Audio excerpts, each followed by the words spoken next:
Plenty with the storylines from Singapore. It was unbelievably hot. That was the first thing. We've had the heat hazard warning already from the FIA, and we saw lots of dry ice in the cars, the garage doors being closed whenever possible to keep the mechanics as cool as possible with some air conditioning.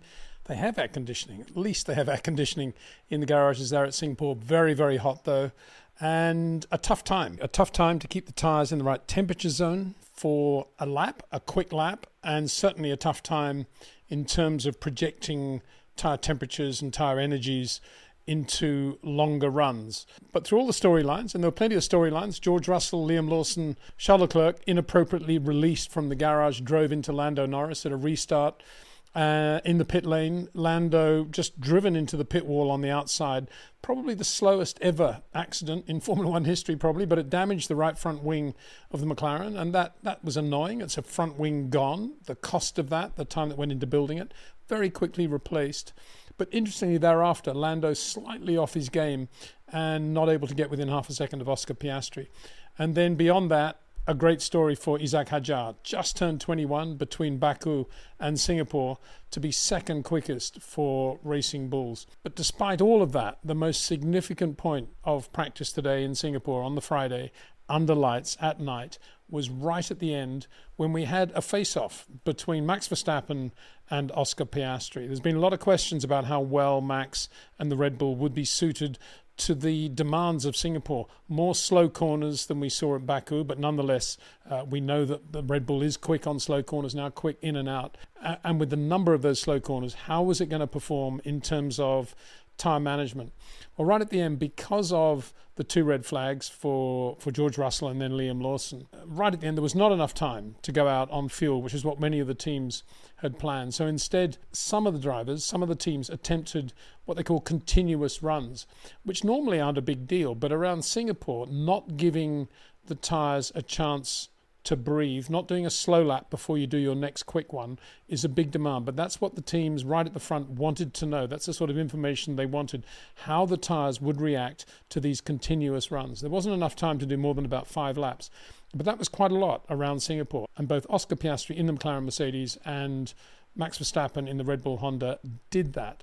And they went out at about exactly the same time. And at the start of those runs, on those new softs, that is when they set their fastest laps. And now let's have a look at that, because this is, for me, this was the most important and telling part of all the information that was out there on Friday. Now, Oscar Piastri, on his first clear lap, he did a warm-up lap, but then he did a 30.7. That made him fastest of the day. But Max only a tenth slower, 30.8. So very, very close between the two. But as predicted, the McLaren, a slightly better car, probably in terms of its aerodynamic efficiency around Singapore than the Red Bull. But Red Bull have made some improvements, indeed some upgrades going into Singapore around the front wing flap area. And it seems to be working well for Max, because look at what happened next. Max kind of chickened out on his next lap, did a very slow lap, a 2-minute lap, and then he did his 4 continuous run laps on that set of soft tyres. 35.0, 34.3, 34.2, 33.6. If you directly compare the last 3 laps of both drivers' runs, Max was quicker on all 3. So that to me says, yeah, McLaren very, very quick here. It's going to be incredibly close between the two. But look how good the Red Bull RB21 in its latest form is with that tyre management. Now, maybe that's not enough to be able to say they've got it licked. It wasn't a particularly long run, but it was as long as McLaren. And look at the pace Max is doing that. With the tyres getting hot, he's still able to manage them. And on his last lap, he's doing a 33.6 and Oscar Piastri a 33.9. So that was a very telling little cameo right at the end of Friday practice. But getting back to it, let's go back to FP1, what happened when the track was pretty green this morning. Fernando Alonso, quickest in the Aston Martin. He looked very quick all day. He was very quick in FP2 as well, but didn't finish his lap because of the Liam Lawson red flags that came out in the last sector. It happened at turn 16. Liam got a lot of curb, but he hit the curb in an oversteery sort of way. And then classic Liam Lawson, because he drives on the rear, he was just a passenger there afterwards. Whereas Isaac Hadjar, driving on the front of the car, as we've always said, looking absolutely superb and completely on top of things. Bearing in mind, he'd never been to Singapore before. His fourth lap, he was in the top 6. Unbelievable performance today from Isaac Hadjar. Really, really impressive. But anyway, going back to it, Fernando Alonso will be disappointed that quickest in P1 did not parlay into a proper lap time in FP2, but he was right there on his first 2 sectors and would have been top 3 probably. So Aston Martin, Mercedes looking really strong this weekend, and Lance Stroll also right on the pace as well. But going back to FP1, everybody on the soft tyres doing those runs except for Carlos Sainz, and when he went out on that medium, everybody was in the pits adjusting the car, getting ready to go out on their softs. He went to P1. He was quickest at that point. He never went out on softs, so that's quite good news, I guess, for Williams, saving the softs. And Mercedes also only on mediums in FP1. They didn't look particularly quick, but they were on mediums, so the jury was out before we went into FP2. Charles Leclerc, very good out of the box. Max Verstappen, right there as well. Lewis Hamilton, also very good in FP1. So you finished the morning or the afternoon, the early afternoon session, and you said, wow, Aston Martin in the frame this weekend. Let's hope they can keep up the pace. Ferrari, definitely very quick. Even though the top speeds were virtually the same between all the teams. And so we went into FP2 with the track, in theory, picking up more grip. But almost as soon as it started, George Russell had the most extraordinary moment when he appeared to lose the rear, then got into a slight understeer, corrected it with opposite lock, and then just basically locked up the brakes and went straight into the Tech Pro barrier on the outside, head on, and damaged the nose of the car quite badly. So he was therefore out from the rest of the session. So we don't really know how quick the Mercedes were going to be. Kimi Antonelli, not bad. First time at the track as well for him. So his time there, not representative of where he is. He probably would have been top 6 or 7, I think. He says he probably thinks he would have been right up with the leaders. So for Mercedes, definitely a strange day, and one from which they did not get anything like the right amount of data. And then not long afterwards, the Reds came out again for Liam Lawson. So it was kind of difficult to get those laps in. As I said, it was Oscar Piastri and Max that went out right at the end, did those times to be first and third. Isaac Hadjar did that time, 30.8, reflecting how good the Racing Bulls is, how well he's driving it. But that was a classic example of being out on the soft, doing 2 slow laps, getting the very quick lap out of it, and then doing another cool-down lap. Very different from the continuous run laps we were just talking about at the start of the video. But and he did that time, 30.8, when Max and Oscar were doing their continuous runs right at the end, and the track was getting quicker then. But that isn't to detract from how well Isaac had drove that lap. Really good. Fernando, as I say, got traffic, but still 30.8. He'll be very happy with that. He didn't do the continuous run business that Oscar and Max did. Lance Stroll reinforcing that, really, 31.2. Esteban Ocon looking better than he's ever looked all year, actually. Really looking comfortable on this circuit. The car looks good too, 31.2. And Oliver Behrman not too far away either. First time at the track for him. And Carlos Sainz, always there or thereabout. Alex Albon didn't do any running in FP1, had a brake problem. But the Williams don't look too bad at all around Singapore. And Charles Leclerc and Lewis, not particularly good in FP2. So some head scratching at Ferrari there, particularly, I think, with that incident with Lando. Obviously, would have upset everybody in the Ferrari garage when that sort of thing happens. Apart from those continuous runs at the end, though, for me, the big story was Lando Norris, because he looked very good in FP1. And he looked like he was going to have one of these days building into a weekend where his lovely rhythm embraces a circuit like Singapore. Very good on street circuits. But Oscar started to look, as predicted on the live stream I did, Oscar coming back strongly from Baku, started to look very good. And whenever he went slightly quicker, Lando was obviously raising his game. And the more he raised his game, the more ragged he became. And you saw him touching, just glancing some walls, some oversteer moments, which we never saw Max doing, by the way. Oscar too, but more in control, just doing everything right. Whereas Lando looked a little bit, wow, gone a bit too deep here, a little bit early on the throttle there. Didn't look quite together. And it all came to a head right at the end. Another classic Lando Norris moment when Oscar was doing that continuous run. And Lando's guys got on the radio and said, Lando, doing a continuous run now. He'd done his time, the best time he was going to do. And he got back on the radio all credit to him that he did this on the public radio system. Everybody could hear it. But he said, why would I do that? I'm half a second off the pace, and the car's not half a second slower. It's me. It's my driving. I need to work at my driving. To which the reply was something like, well, in that case, let's hope you can find the half second in your driving, sort of thing. We'll leave it up to you. And he didn't do any. He did one lap. It was something like a 36.3, which didn't really mean anything. And the rest of them were all 2 minutes slow laps. So I would say Lando finishing the day feeling very discombobulated and not really on top of where he is with the car, the circuit. But as I said all along, not where he should be relative to Oscar Piastri. And I don't think he feels comfortable yet of how he's going to raise his game when Oscar inevitably goes quicker tomorrow with the track getting more grip. And I think that's the point. I think today it looked a little bit as if Lando was starting to force the issue, having had a very, very rhythmic FP1. He was starting to force the issue in FP2 when Oscar started to get it together. And going quicker than the track allowed him to go. And that's when the errors started to creep in. And he providing he just stays calm and keeps the rhythm, I think he'll be right there. But it's very easy, as Liam Lawson discovered, to go faster than the track allows you to go on a street circuit like this. I mean, it's unfortunate for Liam, after the great performance in Baku, that this race isn't Austin, Texas, where there's lots of space. You're not going to hit anything really if you go off. And it's a circuit where Liam Lawson's going to look pretty good. But Singapore is everything that Baku is, plus more in terms of slow corners, curbs, places where you can get the car out of shape and hit walls. And it was predictable. And we predicted it, that Liam, having been super confident after Baku, would take that level of confidence to Singapore and start driving the same way, on the rear of the car, braking late, using more curb, doing all these things that allowed him to go quickly in Baku.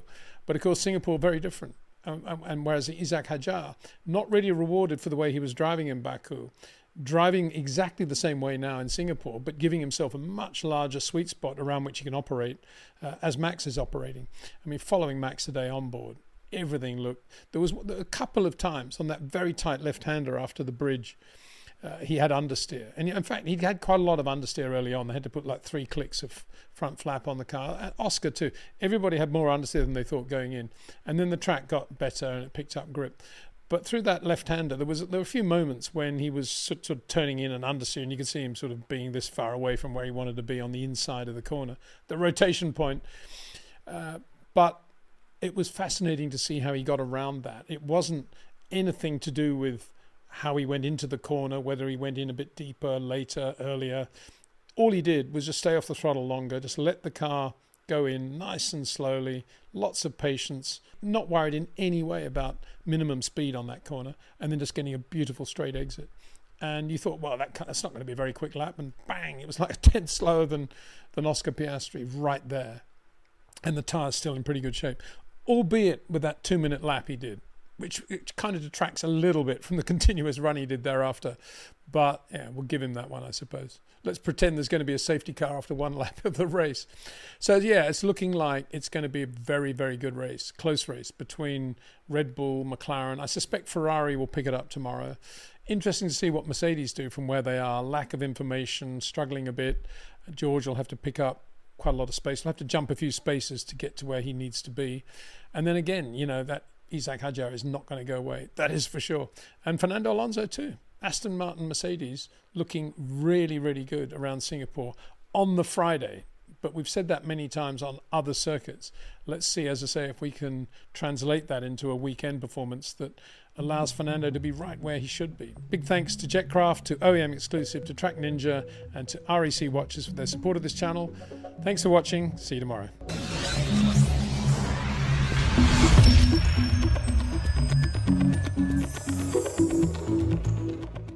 As good as George Russell's pole lap for Mercedes was in Singapore today, and it was good, it was sensational to watch George on the absolute limit. The ultimate long corner driver of the 2025 season, you could say, shaving down to the tiniest of margins. Lots of straight line, wide entries, but everything done to perfection. Reminiscent in some ways of Ayrton Senna, the way he put pole laps together as well. So congratulations to George for that. But there will always be the unanswered question, could Max have got the pole in Singapore? Very difficult to answer that, of course, because we'll never know. We'll never know exactly what he would have done in Sector 3. But before we go much further, let's have a look exactly at how the sectors panned out. That's what George did in Sectors 1, 2 and 3. He's slightly slower in Sector 2 on the lap that got him that beautiful 29.1, which was breathtaking. It happened on the first phase of Q3. George Russell, who had had the shunt yesterday, wasn't that well in Baku, drove really well, suddenly doing this lap like a bolt of lightning over Singapore. Brilliant to watch. 29.1. Could Max Verstappen, who had done a really good job with the Red Bull throughout Friday and FP3 and at the beginning of qualifying, and had shown how good the car and he was going to be with tyre management and the longer runs they could do, could Max then beat that 29.1 of George Russell? And he went out on his first run, did a 29.3, came in, put on another new set of soft Pirellis, went out. And you can see there what he did in Sector 1, 26.512, slightly slower than George. But then look at Sector 2, 37.458, actually slightly slower than Max's best, a bit like George, but nonetheless quicker than George. So it was all to play for going into Sector 3. Bear in mind, on his previous lap, Max had done a 25.220 on Sector 3. Now, if he had repeated that, he would have done a 29.1 and would have failed by a hair's whisker to get the pole.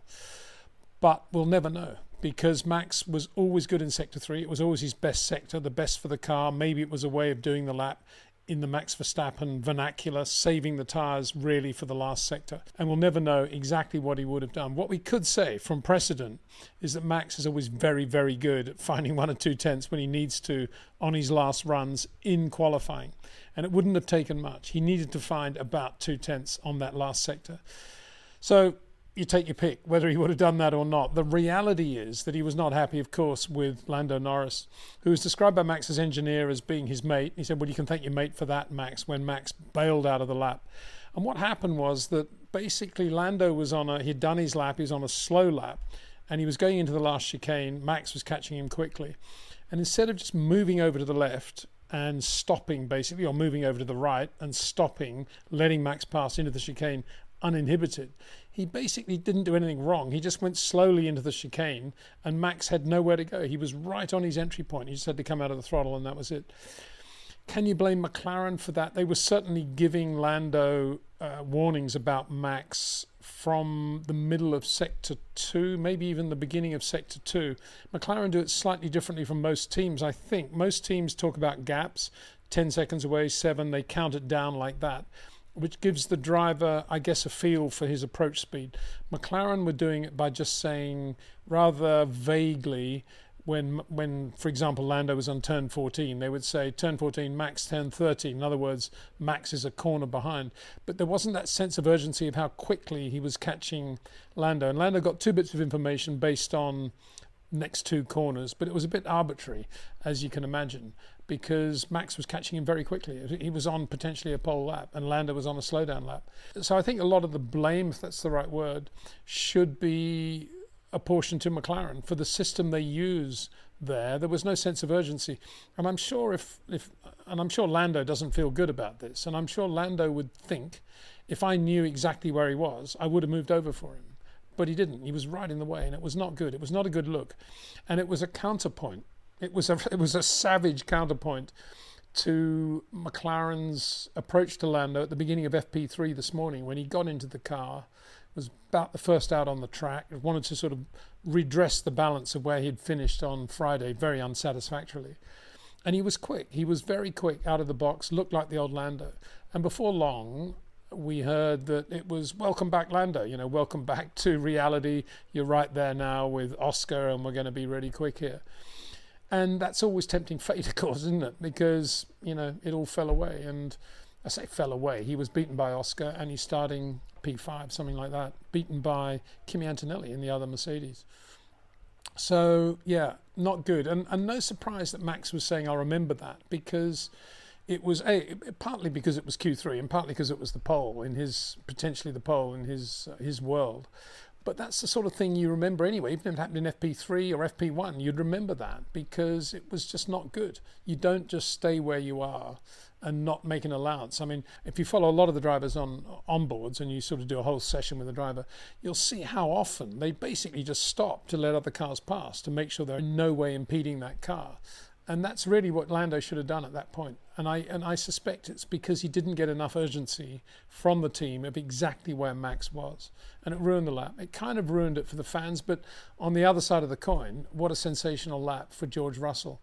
It was this week on a live stream that a listener asked an interesting question. Interesting, quite complicated question we get on the live stream. So if you haven't seen one or been a part, here's the invitation. They're a lot of fun.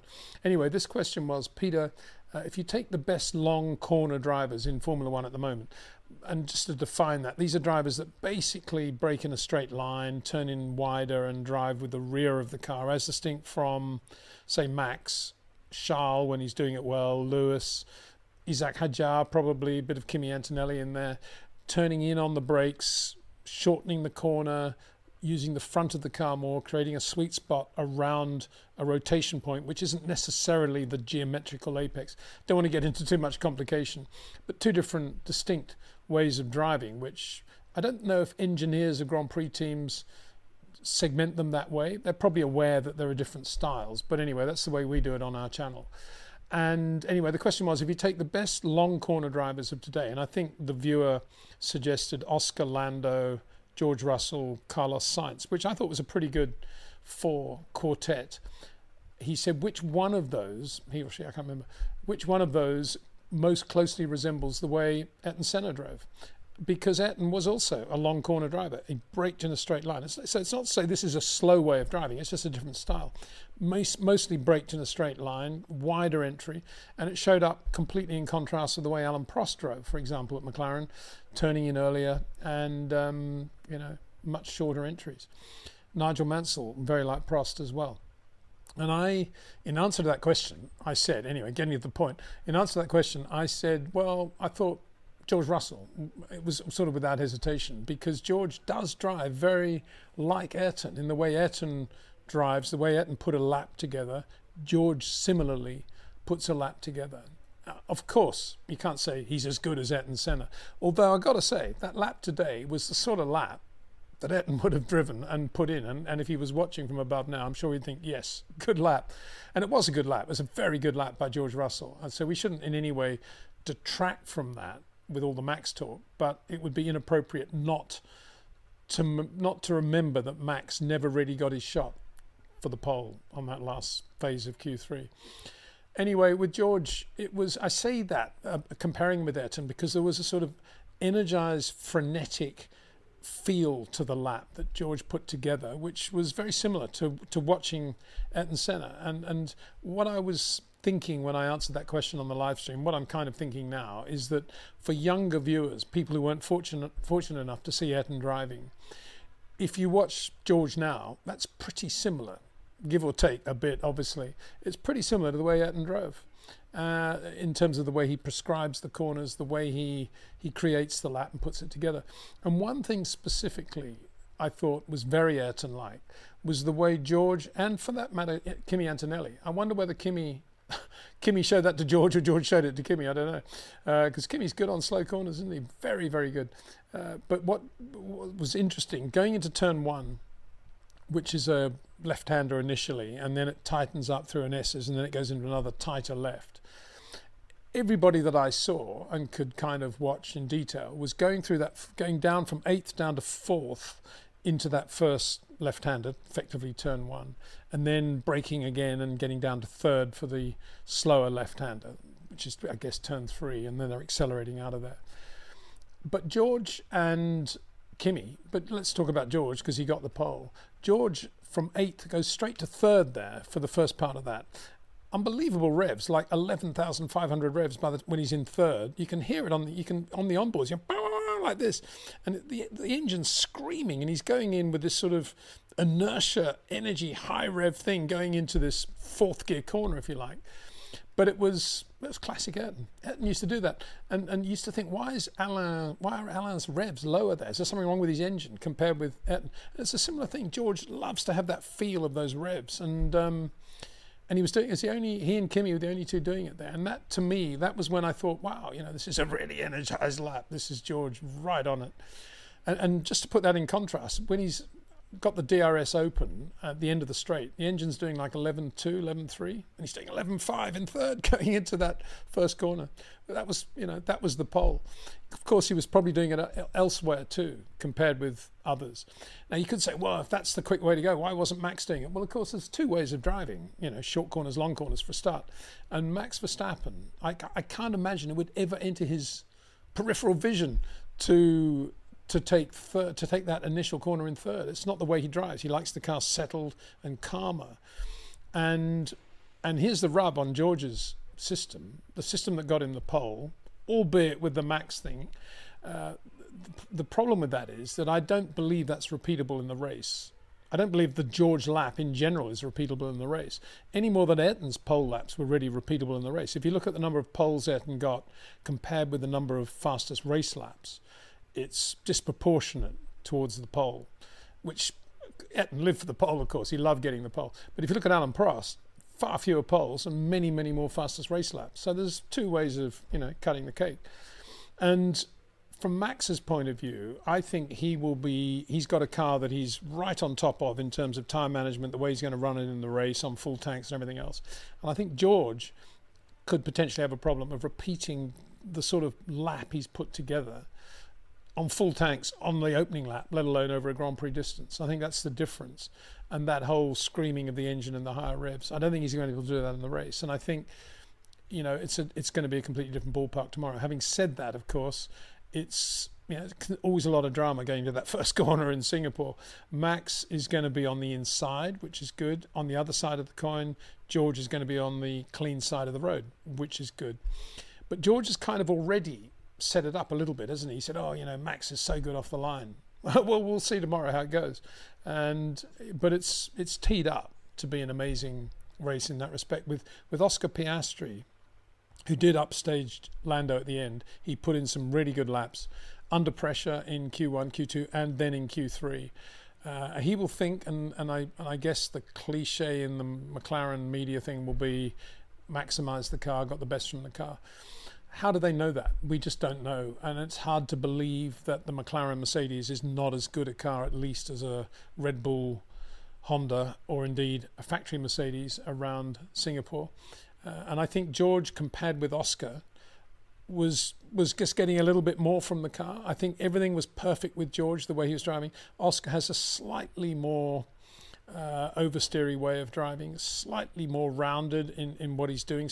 You can just see it scrubbing off speed a little bit, whereas George, when he's on it, on a new set of Pirelli softs, with the straight lines and this sort of seamless transition from one straight line to another, pretty much in the way Ayrton used to do it, is pretty hard to beat for a long corner driver. And Oscar and Lando are both kind of long corner drivers. Not to the extent that Liam Lawson is, but they're there. And I think today they were outdone by George. And I think Max is in a Red Bull Honda. How do we compare that with anything else? All we can say is Yuki Tsunoda again didn't look very good, or not very quick anyway. Although he did a half reasonable job, I guess. But Max was very good in the Red Bull Honda. And I think he's the only guy that would have taken it to George in more or less equal cars today and got the pole. So it's going to be close. It's going to be close, but I think we'll see it, sorting itself out, assuming there are no dramas at the first corner along the lines that I was suggesting. P4, splitting the two McLarens is no mean feat, is it, for Kimi Antonelli? Unbelievable, really. We've been saying all year how good he is on slow corners, and he does turn in early, and he's got this short corner feel. The only corners that were really ever going to give him any problem in Singapore were going to be the quick corners right at the end of the lap. As I've been saying a lot, it's not his thing. It feels like his thing is medium speed, slow speed corners, and those are quite quick. From 6th down to 5th, and then 6th again through that double apex left. It's a quick corner. But Kimi was sort of doing the George thing there and just quite harsh with the steering, quite spiky on initial turn-in, and living with it and getting away with it and out-qualifying Lando Norris. So good on him. Good job. Very good job. Lando disappointing, I think, because, he did find the rhythm, I think, in FP3, but it kind of all went away again for whatever reason. Very difficult to tell, and Oscar has the advantage now in terms of the championship. Maybe Max is still in it. I don't know. Let's wait and see how it transpires tomorrow night in Singapore. But the moment Oscar looked, as I said yesterday, more on top of the lap than Lando Norris. So yeah, a disappointing day for Lando. And then we get to the two Ferraris.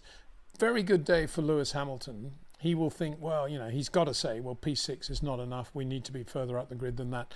But privately, for him to be quicker than Charles, albeit by a tiny margin, is a very good thing for Lewis Hamilton. That's the gold standard at Ferrari, Charles Leclerc. And Lewis did it. Both of them ragged. Lewis quite oversteery still, not looking like the driver he could be or can be in terms of short corners and using the front of the car, but definitely more confident with the car, sliding it more, but losing time doing that a little bit. And Charles just, I don't know, just generally frustrated and not looking like Charles, just looking like he's had a bad race in Baku, and it's still kind of irritating him now. And it showed up on the last corner of his last lap in qualifying when he did that thing where you go from six, you brake, just touch the brakes, go from sixth to fifth in the middle of that left-hander. And the back end got away from him. Unbelievable car control from Charles. Just boom, like that reflex action. Beautiful to watch, but not quick, obviously. And then he's go past the start-finish line. The other reaction from Charles, which is the emotional side, and he's just sort of waving his hand as if to say, well, you can chuck that lap away. Whether that was discussed with himself or the team, I don't know. But he you know, A, being slower than Lewis will have annoyed him, and B, not being quick anyway will have annoyed him. If they were 1-2, maybe he'd be feeling slightly better. I don't know, maybe not. Looking at the other results very quickly, Isaac Hadjar, again, very, very good to be P8. It says a lot about him and the team, that they're annoyed that they're not quicker than that. They think they should have at least out-qualified the Ferraris. Isaac admitting to an error, which nonetheless he still qualified 8th and made it through to Q3, which is astonishing, particularly to the background of Liam Lawson's weekend, where he crashed again very early on in FP3. Mechanics having rebuilt the car from yesterday, he basically had the same accident again at the beginning of FP3.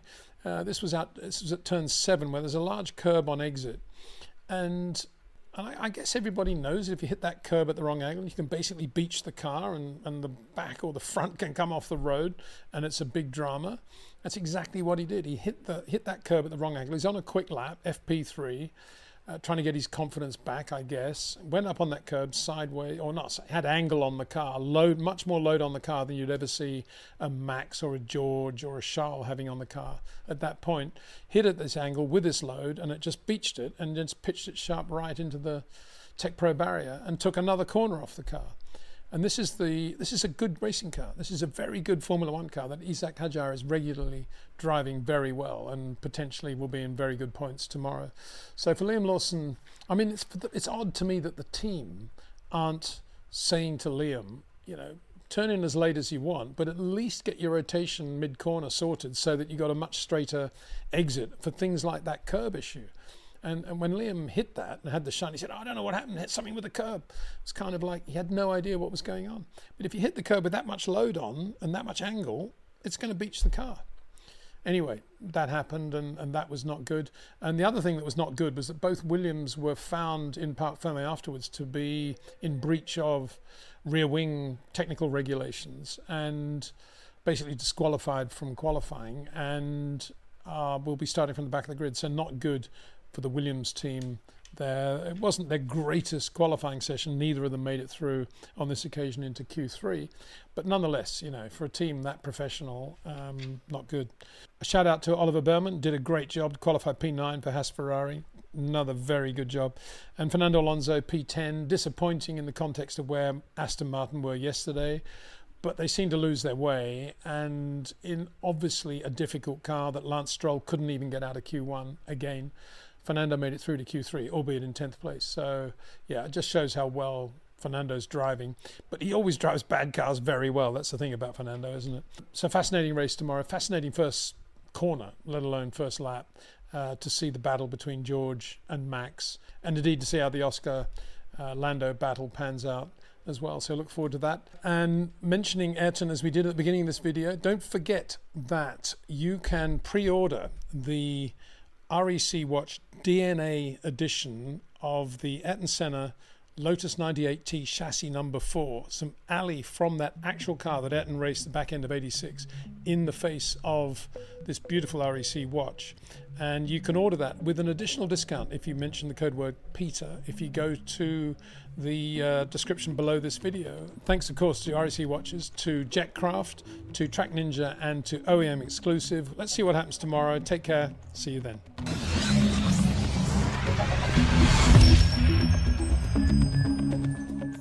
Well, I went on quite a lot yesterday about George's pole lap and how well he drove that lap, how well Mercedes put it all together. But I cast doubt on whether I thought George could continue that, to drive that way, that sort of Senna-like way throughout the race, and that I felt that the tyre management window would favour Max and Red Bull more than it would George and Mercedes over a race distance. Well, I was completely wrong about that, so I put my hand up and admit that. But I would say there is a mitigating circumstance, because never in a million years did I imagine that Red Bull would start Max on the soft tyre. I'm still trying to get my head around why they would have done that. Yes, it rained earlier in the day, so there was a little bit of dampness in the track. Maybe the track was a little bit green, but by the time the race started, the track was bone dry. There was no reason to be thinking that there were any damp patches out there. And then beyond that, there was the calculation itself. The only reason for running a soft tyre off the line would be if you had a reasonable chance, if everybody else around you was on mediums, to get in front of them before the first corner. But bear in mind, in Singapore, there's a normal 8 metres between the lines on the grid, so Max is starting 8 metres behind George Russell. He's on the dirty side of the grid. And Pirelli put out a graphic before the race which said that the difference between the medium and the soft off the line was 1.96 metres, which is not very much. Bear in mind the difference between the medium and the hard. If somebody had started on the hard, the difference would have been 4.28 metres in terms of the grip difference between the two tyres. So 1.96 is not a lot. And then you look at the distance from the front of the grid to the braking area of the first corner, and it is approximately 6 seconds. So here was the ask for Max Verstappen going into that race. From the dirty side of the grid, admittedly on the soft tyre, 1.96 metre advantage, he was going to have to get past George, or at least alongside George, in under 6 seconds. Well, he made a reasonable start from the dirty side of the grid. He filled into P2, but from then it was all over, because then he was on the soft tyre, and the only way he could then run the race would be to try to extend his soft tyre stint as long as possible, try to look after the tyres as much as he could, and then switch to the hards, probably earlier than his nearest opposition. And that's exactly what happened. He did a very good job given those circumstances, but I cannot understand why they tied Max up that way. Had he started on the mediums, in other words, on an even footing with George and been P2 into the first corner, he would have been able to take the race to George. I'm not saying he would have beaten him, but he certainly would have been able to take the race to him and maybe push him into a mistake or two. Had he got the lead on the soft tyres, the evidence is that it wouldn't have lasted anyway, because the soft tyres actually went off quite quickly after about 15 laps. And had George been right behind him on the medium, which I think he would have been, he would have just DRS past him and won the race anyway. So I don't understand it. To me, this was a Red Bull strategy decision, which was it worse? No, it's got to be up there with the decision to put him on the hard tyre at the restart at the Spanish Grand Prix this year, when they had some softs in the garage, admittedly used softs, but they had track position, and Max isn't the easiest guy to overtake, even when he hasn't got much grip. But they put him on the hard tyre, and he finished wherever he finished, 7th or something in that race. And I think the decision was up there as well. I cannot imagine what they were thinking, to have a very good car on the medium tyre with very good tyre management to start him that way. Anyway, I don't want to detract, again, a bit like the qualifying video, I don't want to detract from the drive of George Russell, because A, it was unbelievably hot. We're talking nearly 90 degrees Fahrenheit, 31 degrees centigrade around there. Very, very hot conditions. Not much air either. I mean, just a really, really tough, difficult race. And George not only made a clean start, but he then drove pretty much perfectly throughout to win that race going away. With margin, he could make the odd small mistake under braking or do this or that. Drove absolutely superbly. I talked about the difference between George and Antonelli going into turn 1 yesterday. Of course, on full tanks, it didn't show up anything like as much, because just about everybody was having to go down to third, even for the first part of turn 1. But I thought it was quite interesting when Max was within about 2 seconds of George, relatively early in the race, on the soft tyre, George on the medium, just before the softs had really started to go off. And they said to Max, the real place where George is getting away from you, Max, is turn 1. I thought I had to smile when I heard that, because that's where George was very, very good. Sector 3, Max was always excellent. But yeah, George Russell, what a drive. And all credit to Mercedes. And we could say other things in this Grand Prix, like Red Bull beat McLaren around Singapore. That's quite a big deal. Ferrari were nowhere. But for Mercedes to come really from nowhere as well, and to have a car that good that George Russell maximised from start to finish was outstanding. And where that takes us now in terms of upcoming races, it'll be interesting to see how Mercedes get on at Austin. I mean, George said after the race that if he'd done a list of Grand Prix that he was least likely to win in 2025, Singapore probably would have been at the top, given the characteristics of the car. But I have said, and a lot, not only I, but many people have said this, at this last year of this Formula One regulation, we are going to get teams coming into the performance window for no apparent reason and just going really, really quickly. We've seen it with Racing Bulls, we've seen it with Sauber, we've seen it with Williams, and certainly tonight in Singapore, we saw it with Mercedes, and very, very good all-round performance because Kimi Antonelli also drove supremely well to finish ahead of the Ferraris, and it's just outstanding work by Mercedes to do that, and congratulations to them. But I come back to the point, we never really had the motor race that we could have had, because had Max started on the medium, I think it would have been a very different day.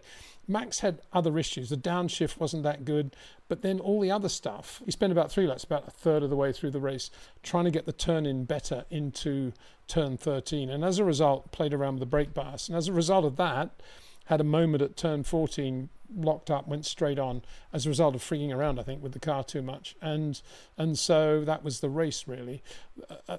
The outstanding element of Max's drive to P2 was his resilience under pressure from Lando Norris from about a half distance. After they'd had their pit stops, Lando was on hard tyres that were 6 laps newer than Max's. Max was quick for a while, but then the grip started to go away and all the other factors came into play. And Max could do nothing, really. He was about 2/10 slower than Lando everywhere on a free track on all 3 sectors. Lando caught him easily, but then made no mistakes. Max, after that turn 14 thing, he made absolutely no mistakes at all.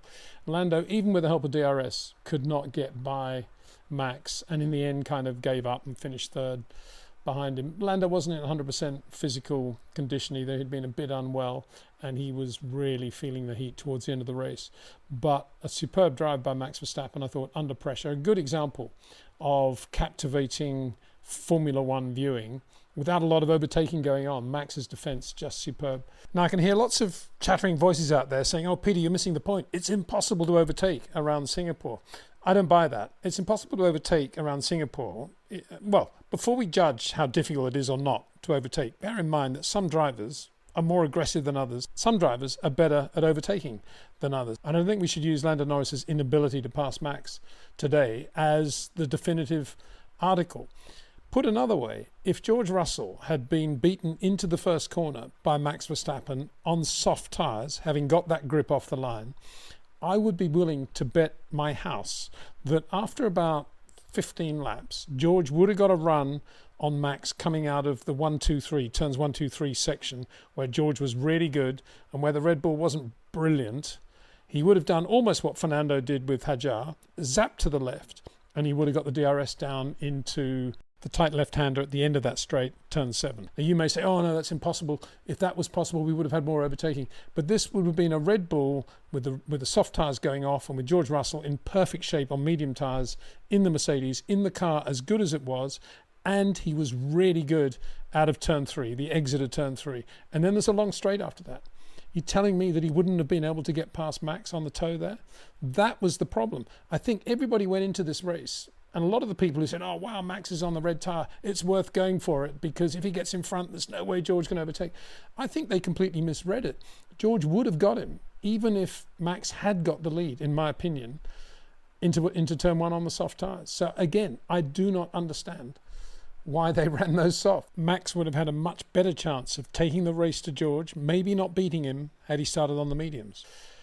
Lando and Oscar, 3rd and 4th. Now there's another story, because Oscar Piastri made a very good start from P3 on the grid, from the clean side of the grid, as he would. Lando Norris also made a good start, interestingly enough, from where he was, which was also the clean side of the road.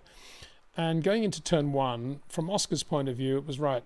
Max is P2, George is P1, I'm P3, filtering into the corner. And then all of a sudden, on his left, he's got Lando Norris. And he makes a little bit of room for Lando, who then continues down the inside. So he's now effectively on the left of Oscar as they're going through the turn 2, which is the right-hander, and then they're going into the left. And Max is in front now of Lando. And Lando's going a little bit quicker. So he moves the steering to the right to make sure he doesn't hit Max, but actually does catch Max's right rear. And that's what does the damage to Lando's front wing end plate. It just comes out a little bit, and then by the end of the main straight, it's flopping to the left quite a lot. But in doing all of that, Oscar then gives Lando more room and gets into an understeer slide and just misses the wall on the outside. And this was, if they were not teammates, you could say, well, this is normal motor racing first lap. But this was teammate stuff between the McLarens. And there was a moment when Oscar gave room to Lando Norris, much as Lando Norris gave room to Oscar Piastri at the start of the Hungarian Grand Prix last year. But that's another story. This one, they're going side by side, and he gives Lando room, and then Lando goes away, having touched wheels with Oscar. There was no damage to either McLaren, or maybe there was to Oscar, because he wasn't very good thereafter. And Oscar then filtered into 4th place, and thereafter drove a very desultory race. And he got on the radio a couple of times to say, is any action going to be taken about this? I don't think he meant by the stewards. I think he meant internally straight away. But the response from Oscar's race engineer, Tom Stallard, was, we're reviewing the situation. And then it came back, the stewards are not taking any further action, Oscar. We'll discuss it internally after the race. To which Oscar got on the radio and said, well, that's not fair. That's not fair. And I totally get it. I think he was quite right to say that, because when you give a teammate room and the teammate then basically runs wide and touches wheels with you because he's misjudged the car in front, the speed of the car in front, and has to avoid Max Verstappen in this case, that is not on. It's not on when it's a teammate. If it's another driver from another team, yeah, but 2 teammates, it's not on. So under the heading of Zach's master plan, how this is all going to be handled, this was a complete and utter mess. And I don't think they got the best from Oscar Piastri today as a result. And there was a moment when they said, just control the controllables, Oscar. Sounded pretty good. Get on with it. Stop worrying about what happened in the first corner. We'll talk about it later. But I think a lot of the momentum had gone out of Oscar there, and he actually had a big moment, a big-ish moment on that opening lap. You can see where his concentration was. He locked up. He braked a little bit too late into a tight right-hander. The back end came out and he ran a bit wide, and all of a sudden Lando was 2 or 3 seconds in front of him, and he kind of looked like he got kind of demoralized after that. Not demoralized, the wind came out of him. Closing laps when Lando was being held up by Max, and Max was doing this great job of defense for P2. Oscar caught them both quite quickly, and they were able to cross the line, P3, P4, to clinch, guess what, the Constructors' Championship for 2025. Not that it was ever in doubt anyway, but yeah, that was the moment, the Singapore Grand Prix, when it was mathematically clinched by McLaren Mercedes. But a bad day for Oscar Piastri and what happened there, having out-qualified Lando. A good day for Lando, you could say. He showed some aggression. But then again, he got alongside Max a couple of times. But this is Max in a relatively lame Red Bull on these older tyres with a few things not quite right. And he couldn't beat him. As I said yesterday, for me, the McLaren Mercedes still the best car. I think the Mercedes right up there today in terms of the window in which they found themselves. But the McLaren Mercedes was as good as that today. And of course, McLaren didn't get the best from it. And they didn't even beat Max Verstappen in a Red Bull. And that shows how much progress Red Bull have made it too, but it also shows how good Mercedes were too, of course. So a lot of controversy over that. And afterwards there were interviews with the top 3. There was an interview with Zach Brown. Of course, the one interview you really wanted, and this is where Liberty are missing a trick, just as Bernie used to miss a trick, they fall into this format of the top 3. But the guy that you needed to interview as he got out of the car was Oscar Piastri, quite clearly, to get his thoughts, emotions as he got out of the car. By the time the dust had settled, of course, Oscar's a pro and he'll be saying all the right things about McLaren in the first corner. But I bet it isn't like that when they get behind closed doors in the debrief, whenever that's going to be, maybe back in England after this race. And it's an interesting situation, isn't it? Because it's all very well to say, well, Lando's a racer and he went for it and it's good for Lando to have a race like that where he's showing his aggression. But don't forget, there's a Drivers' Championship up for grabs there, and Oscar Piastri's leading at the moment. And so you could say Oscar's a determined, steely guy anyway. And if ever there was a gloves-off moment, this was it. And I think from here on in, there's no way Lando can expect anything at all from Oscar Piastri in terms of teamwork. Obviously, if it's a directive and there's nothing Oscar can do, if he's on a different strategy, something like that, it's a different story. But I'm talking about if they're on equal footing. But to make matters worse, and this is again part of Zach's master plan, I guess we have to see it that way. When they come up to the pit stops, Will Joseph, Lando Norris's engineer, got on the radio to Lando and said, we're thinking about stopping Oscar first so that he can cover Charles Leclerc, who was behind him in the Ferrari. Are you okay with that? And Lando said, yeah. No, I'm not. I want to come in first. I mean, what is that? This is the team asking the driver to make the decision on who's going to come in first for the pit stops. Now, I've been covering Formula One, well, for much too long, let's say at least 40 years, probably a lot longer than that. I don't ever remember a driver being asked to make the decision on something like pit stop strategy in the middle of a race. And yet they did that with Lando Norris. Is that part of Zach's master plan? From here on in, it's definitely going to be around Lando, and we want Lando to be the world champion. He's going to make the decisions on the strategy. He's going to make the calls. Is that what it is? And that's what it looked like in Singapore.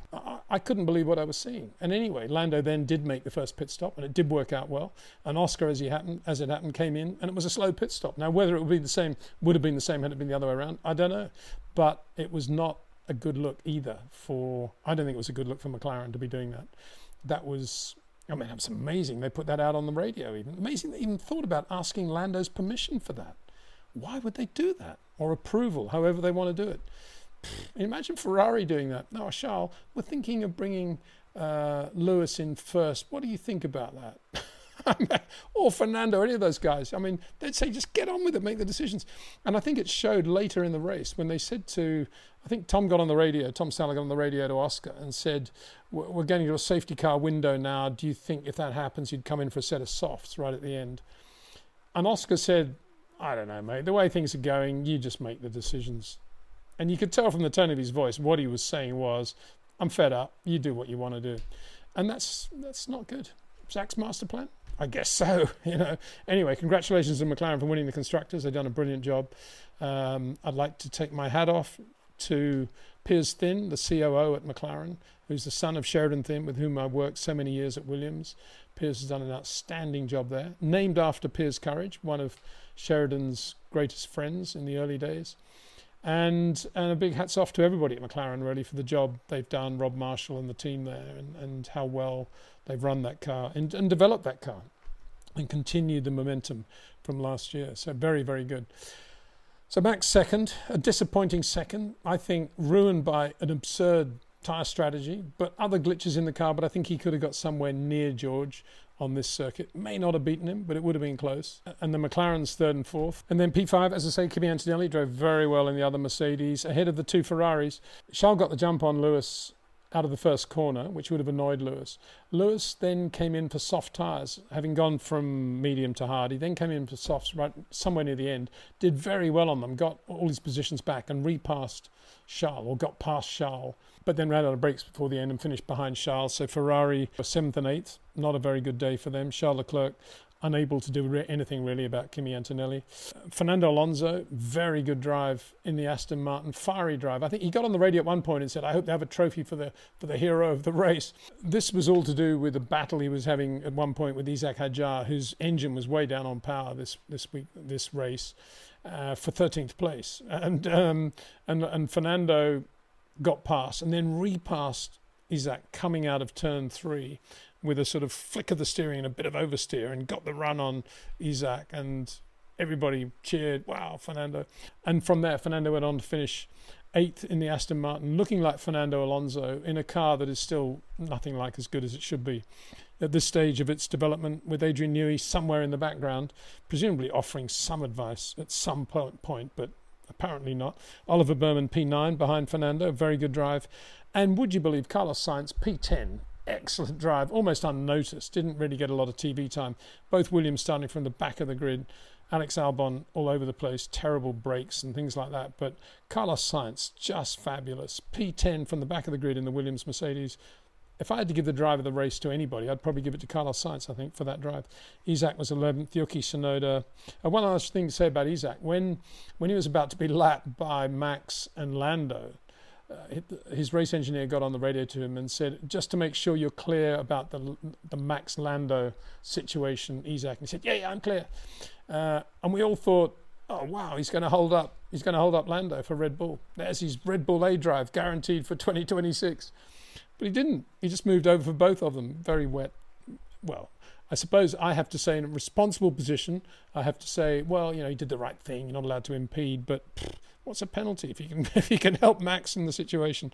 Anyway, maybe I'm too old school for all that stuff. Lance Stroll, Albon, Lawson, Colapinto, Bortoletto. Yeah, so the race was all up at the front. It was a very intense, difficult race with a lot of political undertones. The strategy calls, the McLaren situation. And through it all, George Russell just took the lead from the start and disappeared, basically, and controlled the race perfectly in the Mercedes. Clinical performance. Absolutely superb. I thought it was quite funny after the race, because Lando, of course, bent that left front wing end plate on the McLaren in the first corner incident. But it wasn't the right, it was the left. The right would have been if he'd really touched Oscar Piastri with the front wing, which he didn't. They just bashed wheels. So he did it actually behind Max Verstappen, caught Max's right rear as he was trying to avoid Max, because his closing speed was too much. And afterwards, they're in the green room, and Max says, oh, you had broken front wing. And Lando says, yeah, I did that on your car. Something like that. Max says, did you? I didn't feel it. Or he'd completely forgotten about it, one of the two. And so that's one thing. And secondly, it's kind of interesting, isn't it? Again, we saw it with Charles Leclerc. Where was it? In China, I think, with the front wing. And again here, all the stuff we talk about, the flap adjustment and all the changes from one race to the next. And the front wing end plate is like this. And Lando has the opportunity, I guess, to fit the new nose in the race, but they don't because it would cost time. And he does the whole race like that. He's the quicker of the two McLarens, no problem at all. So aero department at McLaren, please advise, I suppose. So there we are. Yeah, it was in terms of the championship, this brings it even more, the Drivers' Championship, towards the two McLaren guys. Not that it wasn't anyway. And of course, Lando's closed the gap a little bit to Oscar Piastri. But from here on, it is going to be interesting. Lando, Oscar, lap 1, US Grand Prix, Austin, into the braking area at the end of the straight. Lando gets the toe on Oscar. What's Oscar going to do? He ain't going to let him go, that's for sure. So, yeah, I guess that's a good thing for the rest of the season. We know there's going to be some real racing there as part of, I guess, Zach's master plan. And Max, well, you could sum it up by saying, well, Red Bull, Max Verstappen today could not beat George Russell Mercedes. And that is obviously the result on the face of it. But the reality is, they were on a ridiculous strategy. I don't know what they were I'm still trying to get my head around what they were thinking. The downside of running the soft tyre was so enormous compared with the tiny upside of maybe George making a slow start and Max getting the lead. But if he made a slow start, Max would have got the lead on the medium tyre anyway. So I don't know what they were thinking. There's no way, if George was going to make a reasonable start, there's no way Max was going to pass him into turn 1 with the soft, given the space there was, given the difference between the medium and the soft, and given the relatively short run into turn 1 anyway. I don't know what they were thinking. And that was very sad to see, because from the fans' point of view, it would have been a lot more interesting had Max obviously started on the medium. Anyway, REC watchers, Ayrton Senna. I've mentioned Ayrton a couple of times this weekend in the context of George's pole lap yesterday. And I think we can also say now in the way he ran the race too. Obviously much slower with heavy fuel and all the rest of it. But he was still looking very Ayrton-like in the way he was driving that Mercedes. And Ayrton, of course, drove for Lotus in 1986. John Player Team Lotus, black and gold. The last year the Lotuses were in that colour actually. 98.4 was his chassis number. It was a turbo Renault powered car. And the alley from the plenum tubes used on that car, made by Team Lotus, the little plenum tubes at the top of the engine, is now part of the DNA of the latest limited edition pre-order REC watch. That is the Ayrton Senna Lotus 98T chassis number 4 watch with that alley in it. And you can pre-order it now in the description below this video. And if you quote the code Peter, you'll get an additional discount as well. So big thanks to REC watches, to Jetcraft, to OEM Exclusive, and to Track Ninja. We'll be back with, I guess, some Cam chat tomorrow. He hasn't been on the phone yet, but Cam usually is. And then some live streams building up to the US Grand Prix. Thanks for watching. See you soon.